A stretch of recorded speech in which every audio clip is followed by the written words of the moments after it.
E aí, pessoal, já pararam para pensar do que tudo é feito? Tipo, a cadeira onde a gente senta, o ar que a gente respira, até nós mesmos? Hoje a gente vai fazer tipo uma viagem no tempo para descobrir quais são os tijolinhos básicos que constroem tudo no universo. Bora começar essa investigação? Mas ó, antes da gente mergulhar de cabeça nessa história, um recado super especial. Este nosso papo faz parte de um projeto incrível, o Se Liga, é Tempo de Aprender Mais, feito especialmente para o 9º ano lá do Colégio Vicente Rijo. E a professora Tabata mandou um agradecimento gigante para todo mundo pelo engajamento e pela participação nas aulas. É essa energia de vocês que faz tudo valer a pena. Então vamos lá. Nossa jornada de detetive da ciência está começando agora. E olha que curioso! A primeira pista não apareceu num laboratório todo moderno, não. Ela surgiu lá atrás, na Grécia Antiga, na cabeça de uns filósofos, há milhares de anos. A primeira dica está no próprio nome, átomo. Em grego, a é não e tomo é parte, ou seja, aquilo que não se pode dividir. A sacada foi de dois filósofos, Leucipo e Demócrito. Eles pensaram: peraí, se a gente for cortando, cortando e cortando qualquer coisa, uma hora tem que chegar num pedacinho que não dá mais para dividir, né?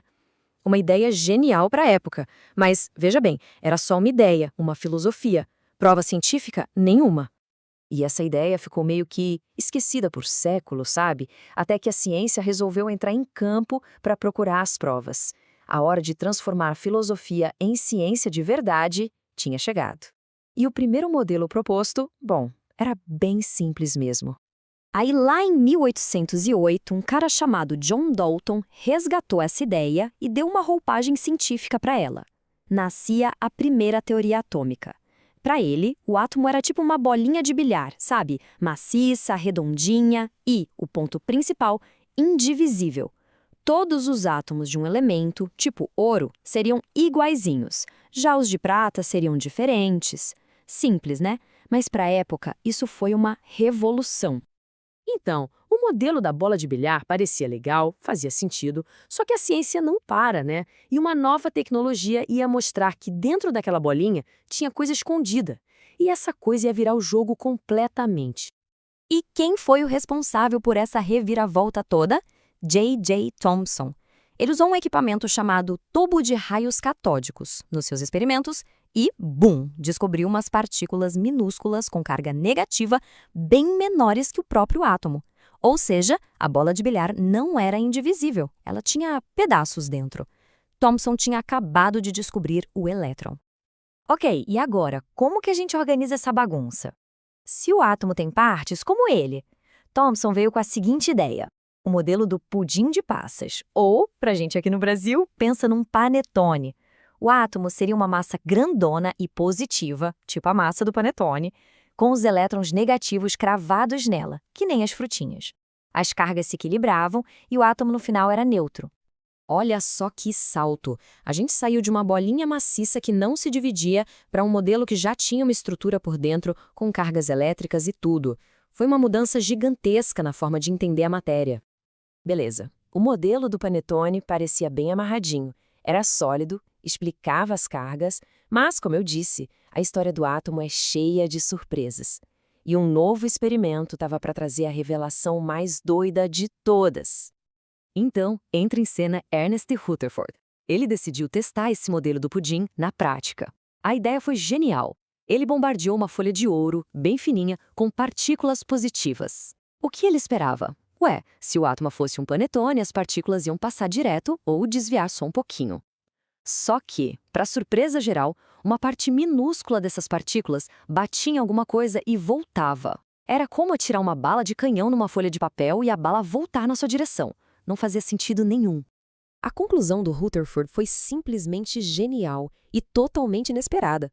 O átomo não era maciço coisa nenhuma. Pelo contrário, ele era na maior parte um grande espaço vazio.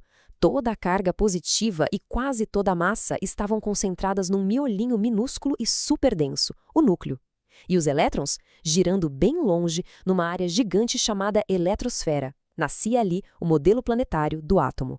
Certo. Então agora a gente tem um núcleo e elétrons girando em volta.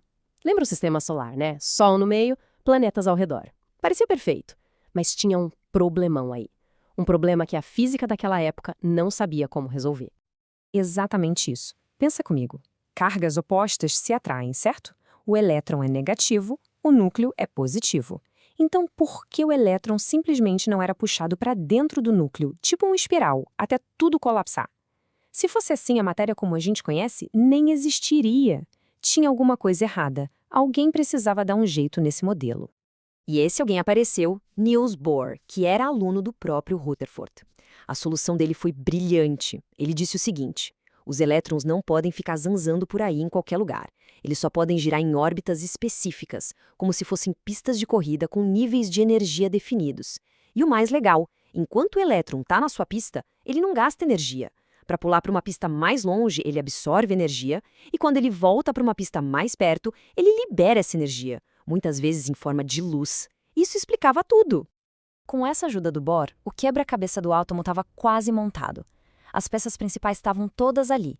Só faltava um detalhezinho, a descoberta do nêutron, para a gente chegar no modelo do átomo que serve de base para os nossos estudos até hoje. Então, olha só que jornada. A gente começou lá na Grécia com a ideia de Demócrito, passou pela bola de bilhar do Dalton, pelo panetone do Thomson, pelo núcleo do Rutherford e, finalmente, pelas órbitas certinhas do Bohr. Um passo de cada vez, uma descoberta levando a outra. É assim que a ciência avança. Então, vamos resumir o que a gente tem. Lá no centro, bem no miolinho, que é o núcleo, a gente tem os prótons, que são positivos, e os nêutrons, que são neutros, não tem carga. E girando em volta, naquela região enorme que é a eletrosfera, ficam os elétrons, com carga negativa. São só essas três partículas que formam tudo que existe. E como a gente sabe que um átomo é de ouro e não de oxigênio? Por dois números super importantes. O primeiro é o número atômico, que a gente chama de Z. Ele é simplesmente o número de prótons. É como se fosse o CPF do átomo, é a identidade dele. O outro é o número de massa, o A. Esse é a soma dos prótons mais os nêutrons, ou seja, tudo que está no núcleo, que é onde está o peso do átomo. E agora, um recado importante, pessoal. Entender essa evolução toda, saber o que cada cientista fez e como a estrutura do átomo, tudo isso é fundamental para mandar bem na prova Paranável. O segredo não é só decorar, é entender por que cada modelo mudou. Fiquem ligados nisso. E para a gente fechar, vou deixar uma pergunta para conectar tudo isso com o nosso dia a dia.